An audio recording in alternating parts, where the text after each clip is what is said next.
Empowering Voices is elated to welcome Professor James Cone, the Charles Augustus Briggs Distinguished Professor of Systematic Theology at Union Theological Seminary in New York. Welcome to Empowering Voices. Thank you. Dr. Cone, I know that your time is very short, and we'd like to get right to the point. If you would, please, for our context of where we are within the discussion of liberation theology in the United States today, for our audience, if you would, I hate to ask you as briefly as you can because of your time, what is liberation theology and why is it still relevant for the 21st century? Liberation theology is the theology of the Christian church in the sense that it seeks to understand the meaning of Jesus Christ in the context in which we are struggling for freedom today. And liberation theology, black liberation theology, is a theology that gives voice to the helpless and the poor within the black community.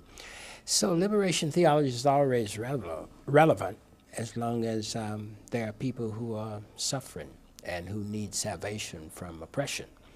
So liberation theology is quite active now. It's not just limited to professionals.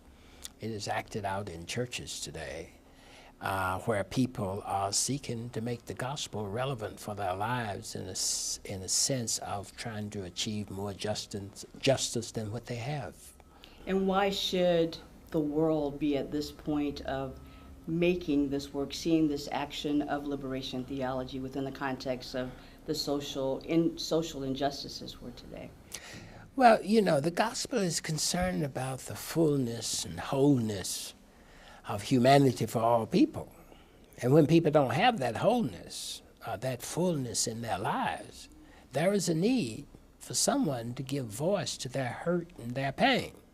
So as long as people are hurting in the world, you need a God who is going to empower them to resist. Otherwise, oppression stays forever. So I think it is quite needed today, just like yesterday, and just like tomorrow. Two more questions. What, in your opinion, based from your expertise, why do you think, it's probably very obvious, but I would like to hear from you, why do you think that now the neoconservative climate, if we will, climate for the United States, why do you think they're starting to discuss liberation theology again?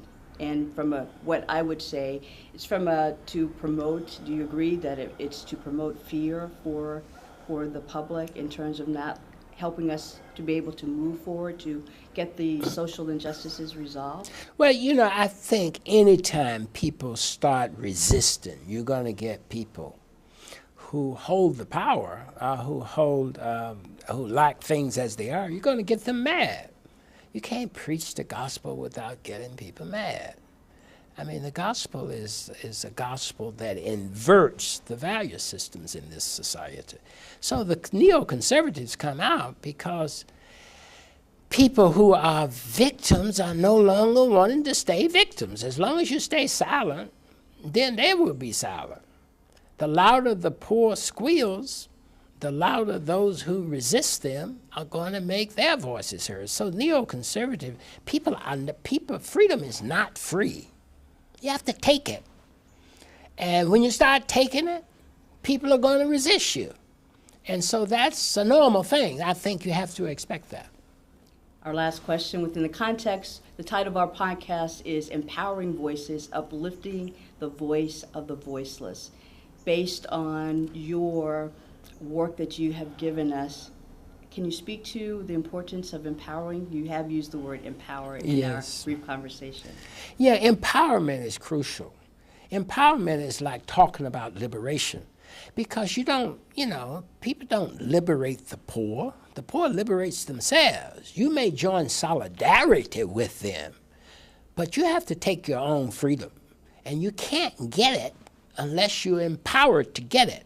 And the gospel is the empowerment of the poor, the liberation of the poor, for their fullness of their humanity, so they can become just what God created them to be. Thank you very much. Thank you.